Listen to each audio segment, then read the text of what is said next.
안녕하세요. 인간행동과 사회환경의 이정아입니다. 네, 11주차 우리는 제10장 청소년기에 대해서 같이 공부를 하고 있는데요. 지난 시간에는 우리 청소년기의 신체 발달과 인지적 발달에 대해서 같이 공부를 했었죠.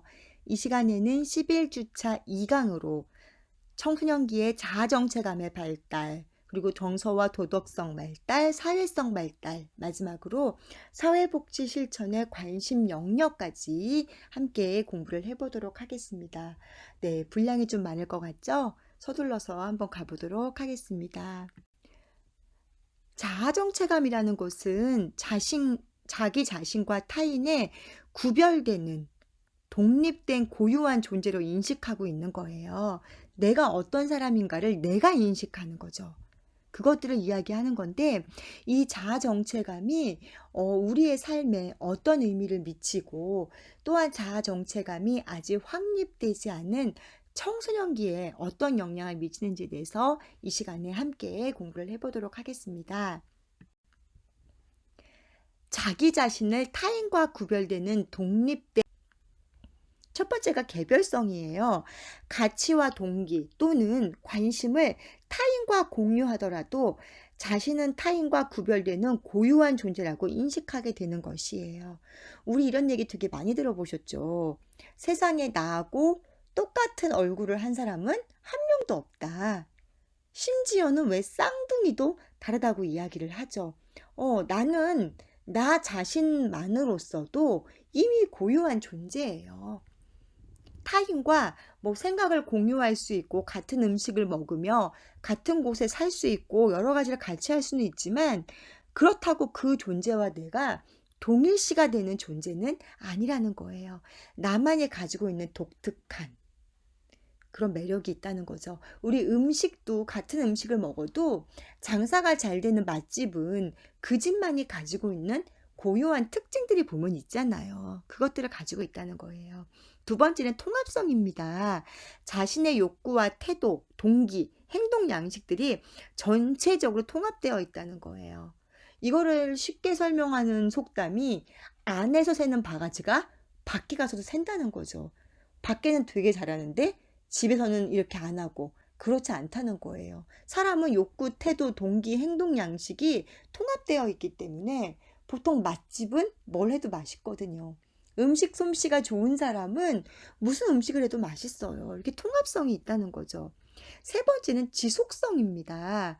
과거와 현재와 미래 등 시간이 경과해도 자신은 동일한 사람이고 그렇게 인식하던 거예요. 어제의 나와 오늘의 나는 같은 사람이라는 거죠.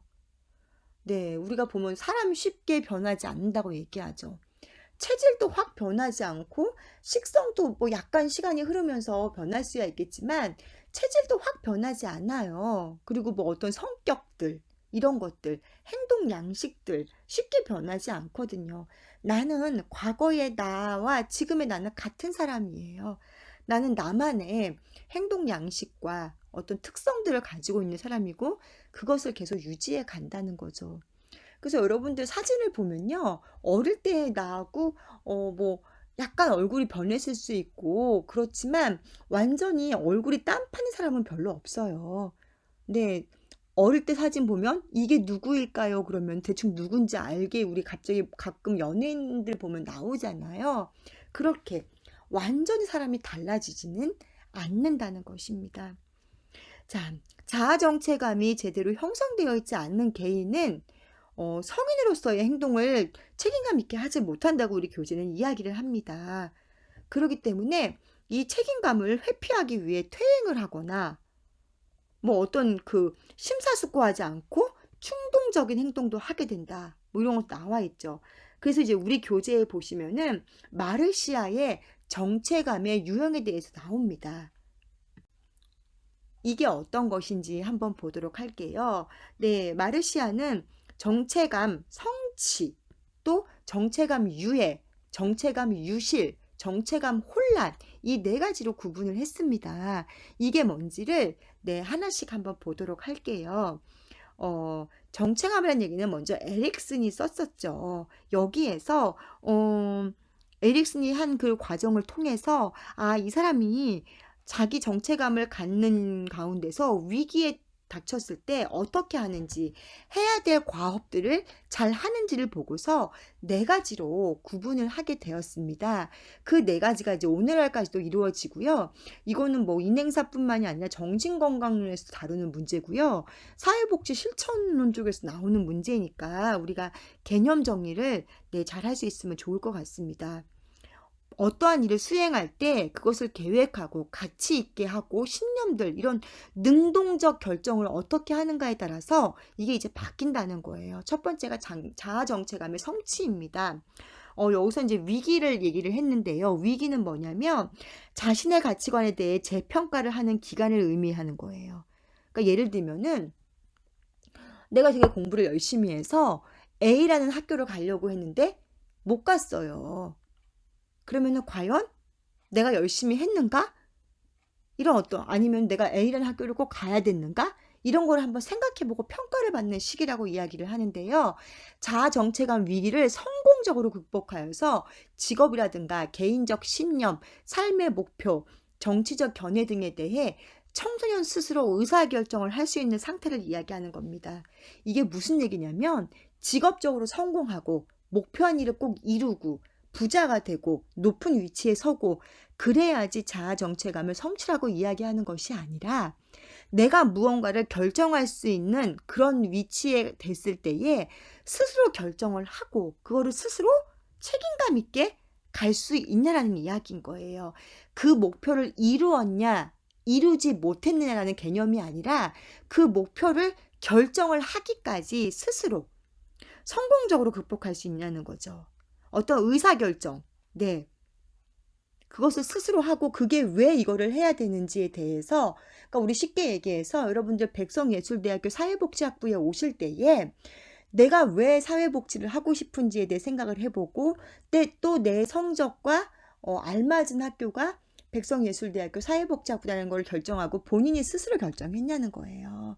이 대학에 와서 1등을 했냐 혹은 뭐 사회복지사가 됐냐, 그거의 문제가 아니라 무언가를 결정함에 있어서 그거를 결정하기 위한 사전 지식이 필요하고 이것저것 재보는 과정이 필요하고 또 고민도 하는 그 시기를 청소년 스스로 의사결정을 할 수 있는 상태를 이야기하는 거예요.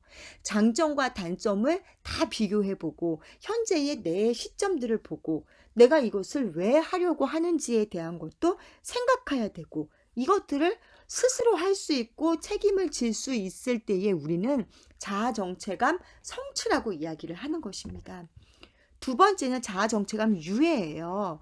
유예는 뭔가 잠깐 미루어 놓은 상태죠. 현재 위기 상태에 있어요. 내가 뭘 해야 하면 좋을까 고민을 하는 단계입니다. 그래서 아직 결정은 못했지만 결정을 하려고 다양한 정보를 수집하고 탐색하는 단계예요. 뭐 예를 들면은 내가 사회복지학부를 가기로 했어. 그런데 어느 대학을 가면 좋을까? 이 대학은 뭐 이렇게 가산점이 있어. 이 대학은 교통이 불편해. 뭐 이 대학은 뭐 이래. 그럼 어디를 가면 좋을까라고 잠깐 결정을 미뤄놓은 상태에서 내가 이것을 결정을 하려고 뭔가 정보를 수집하고 탐색하는 단계예요. 그러면 다시 얘기하면 자아 정체감 유예라는 과정은 아직 결정은 하지 않았지만 결정을 하기 위해서 고민을 하면서 정보를 수집하기 때문에 자아 정체감 유예에서 자아 정체감 성취로 넘어갈 수도 있겠죠. 넘어갈 수도 있는 단계예요. 아직은 뭔가를 정한 게 아니기 때문에 이제 하려고 정보를 막 수집을 하고서 고민을 하는 단계라고요. 그러다 보니까 여기서 잘 하게 되면은 성공적으로 자아 정체감을 성취라는 곳으로 이끌어 갈 수도 있다는 것입니다. 반면에 그러지 않을 수도 있겠죠. 여기서 그냥 실패하는 경우도 있겠죠. 세 번째 개념은 자아 정체감 유실입니다. 비가 많이 와서 토사가 유실됐습니다. 라는 우리 뉴스 본 적 있잖아요. 유실은 그냥 흘러간 거예요. 자신의 가치관이나 진로에 있어서 의무를 제기하지 않거나 가능한 대안을 생각하는 것과 같은 위기를 경험하지 않고 부모나 다른 역할 모델의 가치, 기대 등을 그대로 수용하여서 그들과 비슷한 선택을 한 상태를 말한다. 이건 제가 실제로 정말 경험을 했던 거예요. 어떻게 사회복지학부에 왔냐고 1학년 친구를 두고 다 물어봤는데 그냥 담임이 가래서 왔어요. 이런 친구 있거든요. 이거 자아정체감 유실이거든요. 사회복지학부라는 곳이 나하고 맞나 안 맞나 고민도 안 하고, 또 백성예술대학교가 내가 더 좋은 대학 갈 수 있는 건 아닌가, 나랑 학교에서 교통이 불편한 건 아닌가, 이런 거 따져보지 않고 그냥 누군가가. 그래서 우리 교재에는 뭐가 나오냐면, 부모가 좋은 직업이라고 권하면 자신의 적성을 탐색해 보지도 않고 선택하는 거. 야, 사회복지사가 앞으로 전망이 좋대더라. 뭐 나중에 뭐 큰 월급은 못 받지만 늦게까지 할 수 있는 거니까 그거 한번 해보려. 뭐 이렇게 권유해서 그래요, 그럼 이런 거. 만약에 부모님이 이렇게 얘기를 했는데 제가 한번 생각해 볼게요. 내가 그거를 해도 괜찮을지 한번 고민을 해 볼게요라고 하면 이건 유실은 아닌 거죠. 뭐 부모님이나 누가 권해줬지만 이게 정말 나하고 맞는지에 대해서 내가 고민을 하고 거기에 대한 정보를 탐색하고 뭔가 이어갔어요. 그러면은 자아정체감 유예라던가 아니면 자아정체감 성취의 단계까지도 갈 수 있었겠죠. 그런데 고민 없이 그 위기의 상태 없이 그냥 간다는 거예요. 자아정체감이 유실된 사람 같은 경우는요, 독재적이고 고정관념을 가지고 세상을 보려고 한대요. 별로 고민을 안 하니까. 근데 사실 요즘에 청소년들이 이게 굉장히 많아요. 고민을 별로 안 하려고 한다는 거죠. 그냥 뭐, 이 다음에 커서 뭐가 되고 싶니? 그러면 뭐 연예인이요. 왜? 돈을 많이 버니까요. 뭐 이런 것들. 물론 그들은 그게 나름대로 고민을 하고 결정한 것일 수도 있겠지만 그런 과정을 그냥 거치지 않고 이거를 하겠다라고 이제 이야기하는 경우도 충분히 있을 수 있습니다. 마지막으로는 자아정체감 혼란이에요. 자아에 대한 안정되고 통합적인 견해를 갖는데 실패한 거죠. 정체감 위기나 뭐 이런 것들을 경험하지도 않고요.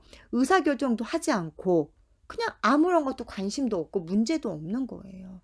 언뜻 보기는 아직 결정을 안 했기 때문에 정체감 유예와 비슷하게 보이지만 정체감 유예는 결정만 안 한 거지 결정을 하기 전 단계인 뭔가 자료를 수집하고 뭔가 고민하고 이러한 단계를 거칩니다. 근데 자아 정체감 혼란은 아예 그냥 그런 의지 자체가 없는 거예요. 자, 이들은 일반적으로 부모와 관계도 별로 안 좋고요. 그냥 고민도 안 하고 하니까. 뭐 학문적 목표도 그냥 별로 그냥 뭐 쉬운 거. 뭐 이러면서 실패하게 되면은 내가 부족해서 내가 고민하지 않아서가 아니라 남의 탓으로 돌리고. 네. 근데 저는 이제 이 수업을 준비하면서 이 정체감 유형에서 정체감 유실이나 혼란의 단계가 사실은 혼란을 겪고 있기 때문에 부모들이 권유해서 그나마 자아 정체감 유실까지 가게 하는 거거든요.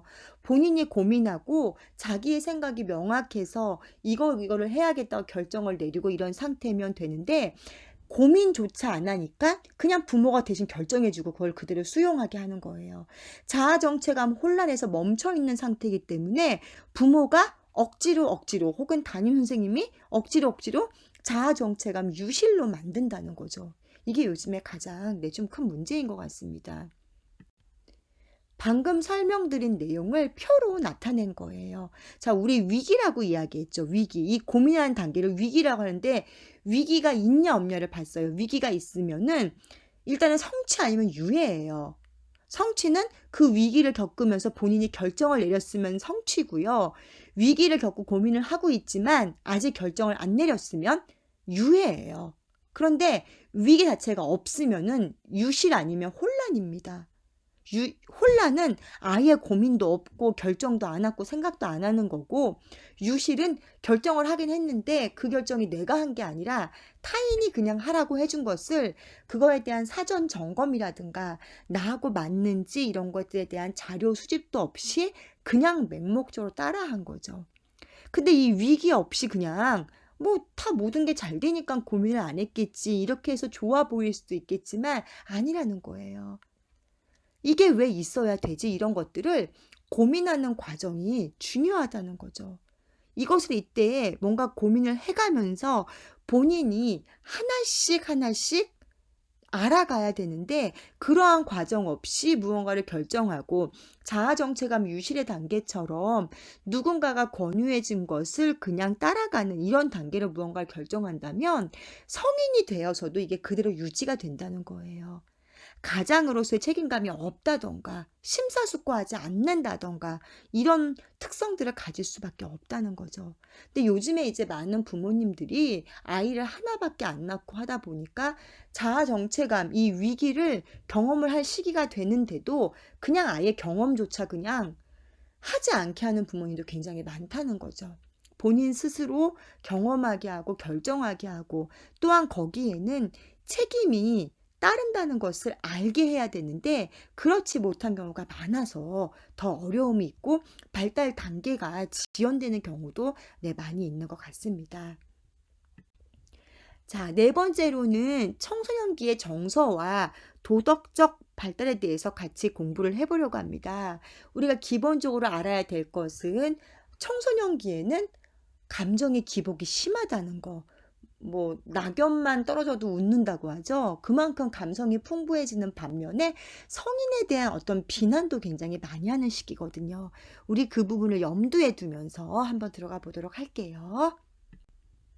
먼저 청소년기의 정서 발달이에요. 다른 연령대보다도 급격한 정서 변화가 있고요. 청소년기에는 정서가 폭발적이라고 그냥 감정이 풍부한 정도가 아니라 폭발적이래요. 그 얘기는 갑자기 좋았다가 네, 갑자기 또 싫었다가 갑자기 화를 냈다가 이런 감정의 변화가 극과 극을 달리며 그 시너지가 굉장히 크다는 걸 이야기합니다. 극단적인 정서 변화를 경험한다 그래요. 그래서 이 시기를 질풍노도의 시기라고 이야기를 하는데요. 낙관, 비관, 자랑, 수치, 사랑, 증오 등 양극을 다루는 거. 극단과 비관, 아니 낙관과 비관은 양극이잖아요. 자랑스러운 거 수치심, 양극이에요. 사랑과 증오, 양극이라고요. 이게 굉장히 많다는 거예요. 이 시기에는. 그렇기 때문에 어떤 신체 성숙도 아직 미흡한 시기고 정서의 성숙도 미흡한 시기여서 이때는 뭔가 불안정하다는 거죠. 갑작스러운 신체의 변화도 지금 막 적응이 안 되는데 내 감정의 변화도 호르몬의 영향도 있고 어른도 아닌 아이도 아닌 것이 이런 문제가 네, 불안과 분노, 또 질투, 열등감, 수치심, 우울, 죄책감 등 이런 어떤 긍정적인 것보다도 요때가 되면은 그냥 무조건 싫어, 안 해, 별로야 이렇게 부정적인 말들을 입에 달고 산다라고 이야기를 합니다. 뭐가 맛있으면 잘 먹던 것도 안 먹는다 그러고 그냥 그저 그렇다 그러고 뭘 잘해줘도 그렇고 그래서 보통 사춘기에 자녀를 두신 부모님들이 하시는 말씀이 정말 비유 맞추기 힘들다. 네. 그렇게 얘기를 하죠. 자신의 능력이 부족하거나 신체적 변화에 대한 결함이 있거나 또 자기가 하고 싶은 욕구가 충족되지 못하거나 이런 것을 겪게 되면 불안을 느끼게 되는 거죠. 그러면서 내가 과거에는 안 그랬는데 내가 왜 그런지 모르겠다. 자기 자신이 자기 스스로를 보고 또 이상하다고 생각을 해요. 그러면서 그 부정적인 감정이 더 강해지는 거예요. 내가 과거에는 안 그랬는데 왜 이런지 모르겠다. 나 정말 왜 이러지? 이러한 생각들을 갖게 된다는 거죠. 청소년기에 이런 분노가 자신도 모르게 표출되면서 공격적 성향도 갖게 되고요. 회피 행동, 또 비협조적인 거, 사회 부적응. 그래서 뭐 학교에서도 과격한 행동을 하거나 또 남자친구 같은 경우는 뭐 주먹질을 한다거나 친구와의 싸움들 또 담임 선생님과의 관계에서 완만하지 못한 친구도 많이 있고요. 그렇기 때문에 이때는 뭐 그냥 감정대로 남이 물건을 발로 찼는데 그게 뭐 깨졌거나 막 이런 경우도 많이 있죠. 물건을 집어 던지고 아니면 또 자기 방에 틀어박혀 나오지 않는다던가 이런 것들 주로 자신의 정서적인 감정들을 말이라던가 글로 표현한 것이 아니라 신체에 네, 신체로 표현을 해요. 그래서 대부분 이제 여성들은 뭐 울거나 방에서 나오지 않거나 하지만 남자들은 뭐 술을 먹는다던가 일탈 행동들 있죠. 아니면은 가끔 나오죠. 뭐 자동차를 뭐 훔쳐 타고 무면허 상태에서 분노에 질주를 한다던가 뭐 오토바이를 탄다던가 아니면은 뭐 싸움을 한다던가 이런 것들. 또 이때는 남녀 관계라던가 아니면은 그 경쟁 의식이 많이 나타나죠. 그래서 요때 가장 싫어하는 얘기가 엄마 뭐 친구 딸은 엄마 친구 아들은 뭐 이런 말 되게 싫어한다고 하잖아요. 누구와 비교당하는 거를 부당하게 생각하고 경쟁 의식을 가지고서 경쟁심을 가져서 아, 내가 그래 이 경쟁에서 지지 않게 열심히 해야겠다 이렇게 하는 게 아니라 왜 경쟁을 해야 되지? 이거에 대한 부정적인 감정들이 있는 거예요. 또 이때가 외모에 관심이 많고 이성에 대해서 관심이 많은 시기이기 때문에 그게 완만하게 진행이 되면은 그나마 괜찮은데 그렇지 않으면 더 어려움을 겪고 힘들어할 수도 있다는 거죠. 결국은 그것이 학업에 대한 부적응, 학교 부적응, 또 친구와의 관계가 원만하지 못한 거. 청소년은 자신의 정서를 사회적으로 인정되는 방향으로 표현하도록 해야 된다는 거죠. 내가 화난다고 해서 남의 집 유리를 깬다던가 지나가는 사람을 때린다던가 이거는 안 된다는 거예요. 사회적으로 인정되는 방향, 농구를 한다던가 아니면은 뭐 두더지 게임 이런 거 있죠. 아니면 펀치 날리기 뭐 이런 것들 사회적으로 인정되는 방향. 나 기분 나쁘다고 아무나 때리거나 물건을 부수거나 이러면 안 된다는 거예요. 얼마 전에 그런 거 나왔죠, 인터넷에.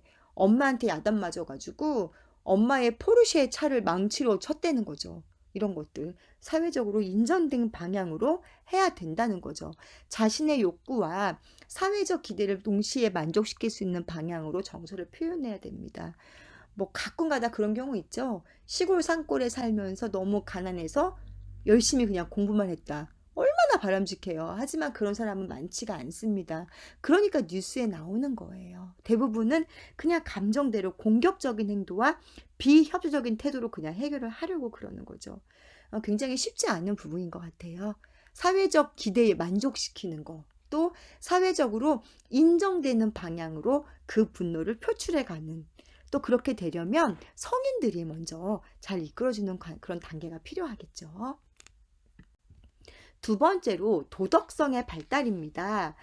청소년기는 아동기에 비해서 두드러지는 차이가 있어요. 이때는 이제 형식적 조작 사고를 하게 되고 가설 설정도 가능하고 추론적 사고도 가능하고 이러기 때문에 거의 이제 어른과 같은 생각이라고 보시면 됩니다. 그런데 문제는 뭐냐?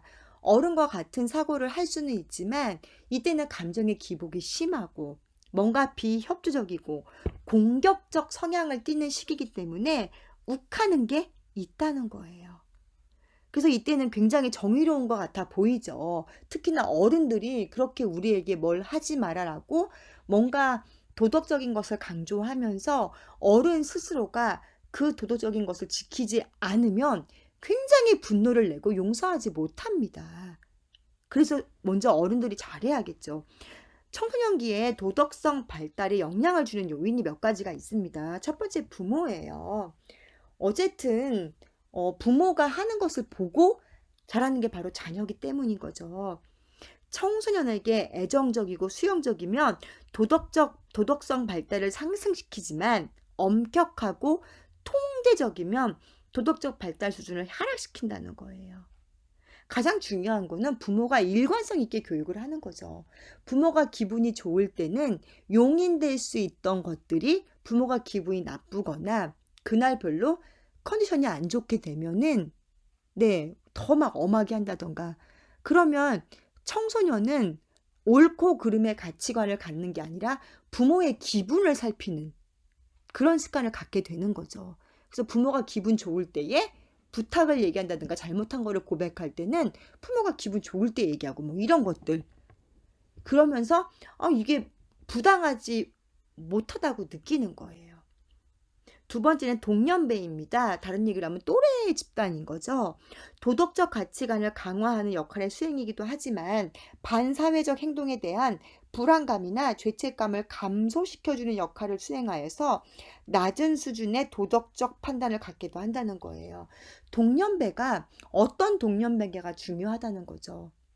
그 동년배들과 어떻게 관계를 맺느냐가 중요하다는 거죠. 지금 내가 어울리는 동년배는 그 또래 집단보다 도덕성이 발달되어 있어서 그런 뭐 봉사를 하고 이런 게 발달된 동년배 집단이면은 도덕성을 발달하게 하지만 일탈 행동을 하는 동년배라면 그들과 비슷한 문화를 갖기 위해서 도덕적 가치관을 더 낮게 만드는 희석시키는 요인이 된다는 거예요. 실제로 많은 연구에서 청소년기에는 이 또래 집단, 친구 관계가 큰 영향을 미치는 걸로 보고가 되어 있습니다. 그래서 왜 어른들이 어떤 친구를 사귀느냐, 친구 관계를 중요하게 보시잖아요. 바로 그 이유 때문인 거죠. 친구 관계가 도덕성 발달에도 영향을 미치고요. 또 친구 관계 같은 경우는 비교의 준거 집단이 되는 거죠. 뭐 내 친구들은 다 뭐 대학 갔다, 나도 대학 가야겠다, 뭐 이런 생각을 갖는 거. 친구들은 뭐 다 군대 갔다, 이런 것들. 어쨌든 동년배는 내가 어떠한 행동을 할 때 그 행동을 하게 만드는 가치 수준의 기준이 될 수 있는 그런 존재라는 거예요. 세 번째는 학교입니다. 네, 요즘에 뭐 공교육이 많이 무너졌다고 얘기는 하지만 학교에서 도덕 교육을 통해서 도덕적 판단 수준을 향상시키고 높은 수준의 도덕적 행동을 수행할 수 있도록 한다라고 이야기를 하죠. 근데 이때는 그 고등학교 교사인 친구를 얘기를 들어보니까 요즘에 뭐 학교 폭력도 많이 생기고 실제로 제 친구 같은 경우는 같은 학교에서 고2 남자애하고 여자애가 네, 성관계를 가져왔고 뭐 임신을 했다. 이런 이야기도 들었거든요. 그렇기 때문에 어떠한 하여튼 그 준거 집단, 동년배라든가 학교는 비슷한 집단의 영향을 주고받는 곳이기 때문에 그 집단의 수준이 어떤가도 굉장히 중요하다는 거예요. 그래서 우리 뭐 친구를 잘못 사귀어갖고 나쁜 길로 들어갔다, 우리 이런 말 종종 왜 들으시잖아요. 그 기준이 될 수 있다는 거죠. 세 번째는 대중매체입니다. 이 대중매체는 청소년기뿐만이 아니라 우리 아동기에도 영향을 많이 미치죠. 특히나 언론 매체에서 유행하는 옷, 브랜드, 또 그 유행하는 연예인이 선전하는 광고들, 이런 것들은 영향을 많이 미칩니다. 그래서 오늘날 많은 아동들이 연예인이 되고 싶어 하는, 아이돌을 꿈꾸고, 그 이유가 대중매체의 영향인 거죠. 상징적 모델인 거예요. 누구처럼 되고 싶어요. 이렇게. 그게 그냥 태도와 행동, 가치관, 정서 반응 등 이런 것들에 영향을 미치면서 긍정적으로 하면 좋은데, 그게 아닌 경우는 도덕성 발달에도 부정적인 영향을 미칠 수 있다는 거예요. 또 성격 형성까지 영향을 미치는 거죠. 우리 도덕성 발달을 이야기한 학자는 콜버그입니다.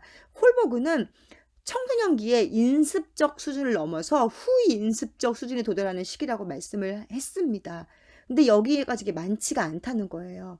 인습적 수준에서 도덕적 사고를 하는 청소년, 여기서 이제 그 기대하는 바에 따른 행동을 하면서 사회적 규범을 따르면서 해요. 청소년기가 되면은 되고 안 되고 옳고 그름의 판단 기준이 이미 선 상태이기 때문에 일탈 행동이 아니면 이 행동이 안 된다는 것을 알고 있다는 거예요. 모르는 것은 아닙니다. 하지만 더 나아가서 바람직한 모습으로 가야 된다는 것까지는 생각을 못 한다는 거죠. 청소년들은 자신의 사회적 역할에 수반되는 도덕적 책무를 중요하게 생각을 합니다. 즉, 친구 간의 어떤 우정. 이때 되면은 친구에 대한 건 아주 죽고 못 살아요. 이때는 프로이드의 심리성적 발달 단계에서 잠복기에 이르는 시기이기 때문에 친구의 관계가 굉장히 중요하죠. 이 친구의 관계는 다시 말해서 도덕성 발달에서 동년배와 학교에 영향을 미치는 단계라고 이야기할 수 있습니다. 그렇기 때문에 어떤 프로이드의 심리 성적 발달 단계라던가 아니면은 홀버그의 도덕성 발달 이론에 입각을 하여서 요때 해야 되는 것들, 그 과업들을 수행하는데 사회가 기대하는 것들까지 나가기에는 너무 힘든다는 거죠. 사실 그거는 어른도 쉽지 않은 거잖아요. 그래서 요때는 이제 우리가 청소년을 좀 이해해야 되고 규칙과 질서를 중요시하기 때문에 특히나 규칙과 질서를 지키라고 늘 얘기했던 어른이, 성인이 규칙과 질서를 어기는 행동을 하게 되면 굉장히 분노를 하고 비난을 한다는 거예요. 사회적 구속으로부터 벗어나고 싶어 하고 이런 것들. 네. 그래서 일탈 행동도 물론 하지만 청소년기 자체가 되고 안 되고의 판단은 이미 서 있다는 것입니다. 이번에는 청소년기의 사회성 발달입니다. 요즘에 뭐 왕따니, 은따니 그런 말들 많이 생기면서 이제 사회성의 중요성이 높아졌죠. 그러면은 청소년기에는 어떤 사회성 발달이 중요한지에 대해서 같이 공부를 해보도록 하겠습니다. 첫 번째는 가족 관계예요. 영아기든 유아 청소년기의 사회성 발달에 영향을 미치는 그 두 번째 관계는 또래와의 관계입니다. 청소년은 또래와 만나 이야기를 나누고 다양한 활동을 하죠. 학교도 마찬가지고 뭐 나가 놀아도 마찬가지고 PC방을 가도 그렇고 노래방을 가도 그렇고 다 그래요. 그리고 요 시기에는 어떠한 고민이 있으면은 부모님이나 선생님보다 친구에게 보통 많이 이야기를 합니다. 또 그들로부터 많은 영향을 받죠. 그래서 친구를 뭐 잘 사겨라, 친구를 잘못 사귀어서 이렇게 됐다. 이런 말들이 많은 이유도 그 또래끼리의 영향을 통해서 삶의 가치관이 바뀌고 행동 양식이 바뀌기 때문이에요. 좋은 것만 보고 듣고 배우면 얼마나 좋겠어요. 예를 들면 친구가 부모님한테 어버이날 뭐 선물을 했다. 이런 좋은 것만 보고 배우면서 그럼 나도 그래야지? 이러면 얼마나 좋아요. 근데 사람이 꼭 못된 거, 나쁜 걸 먼저 배우죠. 유아기 때 아이들이 말을 배울 때도 나쁜 말을 먼저 배워요. 욕을 먼저 배우고 미운 말을 먼저 배우거든요. 이러한 것들 영향을 많이 받고 있습니다. 청소년에게 있어서 또래와의 관계는 정서적 안정을 제공합니다. 또 우정을 통해서 자신을 표현하고 타인을 이해할 수 있게 되는 거죠. 이렇게 친구와의 관계가 어른들이 보기에는 아이 그냥 공부는 너 혼자 하는 건데 친구랑 같이 하는 게 뭐가 중요해 라고 이야기하실지 모르겠지만 요때는 또래와의 관계가 굉장히 중요한 겁니다. 서로 지지해주고 격려해주고 환류, 피드백을 통해서 스스로 유능하고 매력적이며 가치 있는 사람이라고 느낄 수 있도록 도움을 주는 거예요. 그래서 요때 왜 뭐 조별 과제, 그룹 과제 이런 거를 같이 하면서 서로 협력하고 역할을 분담하고 또 의견을 조율할 수 있는 그러한 방법들을 배우고 익히는 과정이라고 할 수 있겠죠. 근데 아시죠? 애나 어른이나 이렇게 조직 내에서 사람들이 같은 역할을 하며 뭔가를 하나 결론을 도출하는데 꼭, 네, 의견 일치가 안 되는 분이 꼭 있어요. 독불 장군처럼 자기 혼자. 근데 그 사람들은 성인기가 되어서 갑작스레 그러한 성격이 생긴 게 아니라 원래 요때부터 그런 것을 잘 배우지 못한 거죠. 원래 요때부터 네, 스스로 잘 이렇게 하지 못하고 의견 충돌이 안 되고 그래서 이렇게 또래끼리의 모임을 통해서 네, 이거를 훈련시키는 과정도 필요하고요. 또 또래끼리 모이다 보면은 서로를 본의 아니게 비교를 하게 된다는 거예요. 우리가 야, 엄마 친구 아들은 이랬어. 엄마 친구 딸은 이렇게 하면 굉장히 기분 나빠하는데 또래끼리 모임을 보면서 지금 자신이 어떤 위치인가도 아는 거죠. 뭐 눈에 딱 띄게 또래끼리의 모임을 보면서 아, 내 키가 중간이구나. 작은 편이구나. 큰 편이구나. 내가 진짜 공부를 안 하네. 뭐 이런 것도 보기도 하고. 친구들은 브랜드 있는 옷을 입었네. 뭐 이런 거를 보기도 하고. 이렇게 자신을 개방하고 타인과 따뜻하고 친근하며 신뢰할 수 있는 관계를 맺을 수 있게 한다는 거죠. 보통 이제 우리가 어른들이 지나치게 또래끼리 모임이 좋은 아이들은 공부를 뭐 안 한다고 좀 이렇게 안 했으면 하는 경우도 많이 있는데요. 이 또래끼리의 모임은 제가 유아기 때도 말씀을 드렸지만 부모 자식 간의 관계는 수평이 아니고 수직적인 관계이기 때문에 부모의 일반적인 희생과 헌신이 있지만 또래끼리는 관심사도 비슷하고 정서적 혹은 신체적 성숙도 비슷하고 본인들이 바라는 바도 비슷하기 때문에 이때가 가장 어떻게 보면은 타협이라든가 사회성을 발달하기 좋은 관계고요. 남을 통해서 엄마 친구 아들은 엄마 친구 딸은 이런 말을 듣지 않아도 자신의 위치가 지금 어디쯤에 위치했는지를 본인 스스로 알 수 있는 관계이기 때문에 바람직한 관계라고 이야기할 수 있습니다. 청소년기 사회성 발달에 영향을 미치는 그 세 번째 요인은 이성관계입니다. 네, 이때가 되면은 동성에 대한 애착을 처음에는 보이다가 이제 이성애로 호기심이 옮겨가죠. 네, 동성 친구와 긴밀한 관계를 형성을 하고 우정을 나누지만 또 이성 관계는 이성 관계예요. 또 이때가 외모에 대해서 관심이 많은 시기이기 때문에 동성 애착이 이제 이성 애착으로 변하죠. 그러기 때문에 처음에는 이제 뭐 유치원 선생님을 좋아한다던가 이런 식으로 좀 연상을 좋아하다가 이제 어느 시기부터 이제 비슷한 연령의 이성에게 강한 관심을 이제 가지면서 이성 관계를 갖게 되는 거죠. 이성에게 잘 보이려고 외모에 멋을 내기도 하고 또 그런 어떤 이성과 만날 기회가 갖게 되면은 네, 신경을 쓰기도 하고 이렇게 영웅 숭배 또 나오기도 하고요. 네, 이성 관계에서는 보통 이제 되게 단체 활동을 통해 이루어지죠. 요즘에는 남녀 공학의 대부분이 남녀 합반이잖아요. 저희 때 같은 경우는 여학교가 많았고 남학교가 많았기 때문에 이제 이성 교제의 메카가 거의 교회였죠. 그래서 뭐 교회 오빠, 희한한 게 절오빠라는 말은 잘 안 써요. 절오빠. 근데 교회 오빠라는 말은 많이 쓰죠. 보통 이제 단체 활동을 하다가 이루어지다가 점점 이제 개별 활동을 하는 거죠. 처음에는 학급 내에서 여학생 누가 예뻐가지고 이제 뭐 여러 아이들이 있는 단체에서 좀 이렇게 오고 가다가 점점 개인적으로 만나게 되는 거죠. 이성 교제는 청소년의 성 역할을 명백하게 해주며 남성이나 여성으로서 자신을 가치 있는 존재로 인식할 수 있게 해줍니다. 왜냐면은 남자가 별로 그냥 그러다가도 이성 친구를 만나게 되면은 길을 갈 때에 이성 친구를 도로변에 세우지 않고 뭐 인도에 세우게 해준다던가 집에 바래다 준다던가 이러면서 남성으로서 사회가 원하는 역할을 알게 되는 거예요. 또 여성 같은 경우도 씩씩하고 용감했다가도 이성 친구를 만나게 되면 남자가 이렇게 해주면은 또 보호받고 싶은 욕구가 생기는 거고요. 이러면서 그 역할을 네, 하는데 중요한 건 뭐냐면 이걸 통해서 비행할 수 있는 기회를, 네, 비행과 접할 수 있는 기회를 증진시킬 수도 있고, 때로는 학업에 소홀하다는 거예요.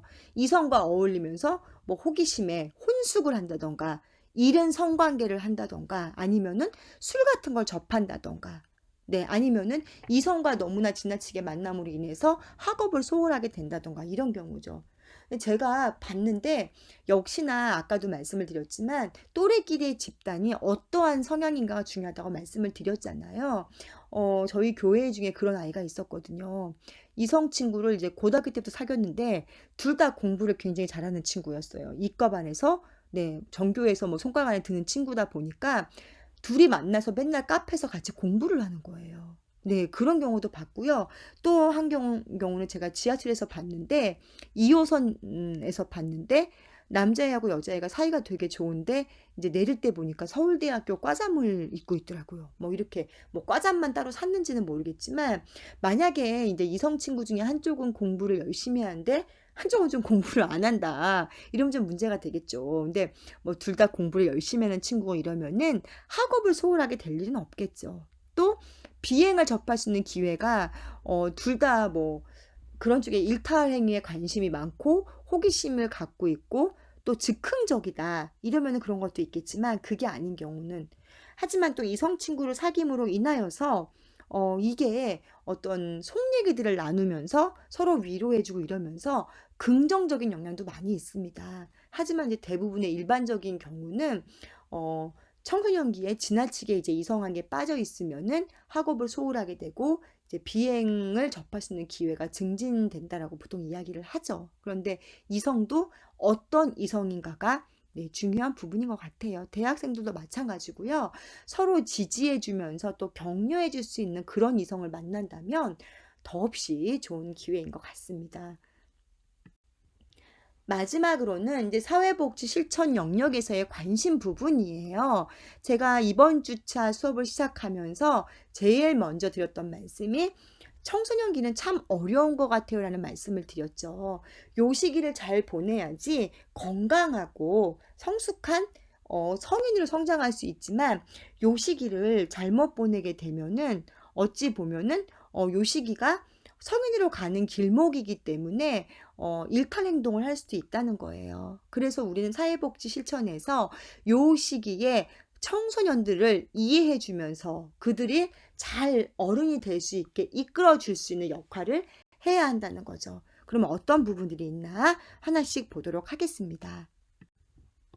첫 번째로는 청소년의 정서적 문제에 대한 실천입니다. 네, 이때는 뭔가 감정이 불안정하고 자기 멋대로라고 제가 말씀을 아까 드렸었죠. 요 시기에는 막 감정의 기복이 오르락내리락 이런 것들, 또 죽음에 대한 거, 막 자살 충동, 또 슬픔, 노여움, 분노, 비난, 우리가 이런 것들을 조금 더 이해해주고, 혹시 이게 약물적인 치료가 필요하다면 그런 치료와 연계해주는, 상담은 물론이고요. 그런 치료도 권유해 줄 수 있는 그런 단계가 돼야겠죠. 두 번째는 청소년의 성상품화 노출에 의한 음란물 접촉이 성행되고 있는 그런 시기라서 조심을 할 필요가 있다는 겁니다.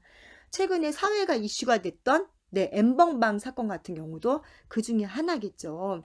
이성관계에 관심도 많고 외모에 관심도 많다 보니까 또 성적으로 이제 뭔가 2차 성징이 일어나는 시기다 보니까 이때는 잘못된 성 지식을 갖기 쉽다는 거예요. 보통 이 시기에 청소년들이 성 지식을 얻는 것들이 보통 야동이라든가 이런 어떤 음란물이 많다는 거죠. 그러려면 우리는 뭔가 이거를 음지에서 하는 것이 아니라 양지에서 공식화된 루트를 통해서 정확하게 성에 대해서 가르칠 게 필요하고요. 성을 상품화하지 않는 것들, 또 성적 위험들로부터 예방하는 것들, 대처하는 거, 본인이 성희롱을 당했거나 성폭력을 당하면 어떻게 해결하면 좋을지에 대한 이런 부분들에 대한 교육이 필요하다는 거죠. 또 이미 이제 예방은 한다고 하지만 이미 벌어진 경우에도 어떻게 치유해야 될지에 대한 부분도 노력해야 될 것 같습니다. 세 번째는 비행 청소년 문제에 대한 예방과 지원이 필요합니다. 가정이 붕괴되고 이혼율이 증가되고 막 이러면서 우리 청소년들이 비행으로 노출되는 경향이 많이 있습니다. 이런 경우에는 지지해주는 사람이 없다던가, 혹은 뭐 애정이 결핍된다던가, 혹은 관심이 없다던가, 좋은 모델링이 없다던가, 이런 경우 때문에 자아 통제력이 결여되어 있다는 거죠. 누군가가 정서적으로 지지해주고 좀 잡아주면은 절제할 수 있는 경우에도 스스로 그 단계를 거치지 못해서 이런 부분들도 우리는 지원해줄 필요가 있다는 거죠. 네 번째로는 가족 관계의 어려움과 성 문제에 대한 지원이 필요합니다. 보통 이제 청소년기에 자녀를 두신 가정이라면 40대 후반에서 보통 50대 이혼율이 가장 많은 시기인 거죠. 그러다 보니까 가족 간의 문제도 많이 있고요. 또 아버지가 실직을 할 거나 이러면은 경제적인 문제도 더 많이 있고요. 또 청소년들이 자기 신체에 대한 변화에 대해서 뭐 임신이라든가 이런 것들, 혹은 뭐 여성 같은 경우는 생리에 대한 거, 이런 것들 교육, 이런 것들 필요하는 거고, 또 어떤 성관계에 대해서는 책임이 따르는 거에 대한 것들, 이런 것들도 필요하고요. 자신의 외모에 대한 어떤 변화에 대해서 뭐 살을 좀 빼고 싶다던가, 혹은 뭐 키가 크게 하고 싶다, 이런 거에 대한 체형 관리에 대한 것도 필요하고요. 이런 것들을 뭔가 복지관에서 교육을 한다던가 이런 프로그램을 많이 만들 필요가 있겠죠. 마지막으로는 사교육과 학교 부적응 청소년 지원이 필요합니다. 이미 우리나라는 사교육을 뭐 굉장히 많이 시킨 나라로 유명하죠. 근데 이게 가구별 차이가 너무 크다는 거예요. 공부가 하기 싫어서 공부를 안 해서 사교육을 안 시키는 경우는 그나마 다행인데, 경제적으로 넉넉하지 못해서 하지 못하는 친구들, 공부하고 싶은데 학원을 다니지 못하는 친구들에게 공부할 수 있는 기회를 주는 거, 또 학교 부적응, 학교 내의 프로그램 혹은 학교 밖에서의 프로그램을 통해서 기본적인 교육들은, 의무 교육들은 끝까지 받을 수 있게 하는 거, 학교에서 이탈되지 않는 거, 중도 탈락하지 않게 하는 그런 교육들이 필요하다는 것입니다. 이미 벌어진 다음에 그것을 조치를 취하려면 더 많은 시간과 에너지와 비용이 듭니다.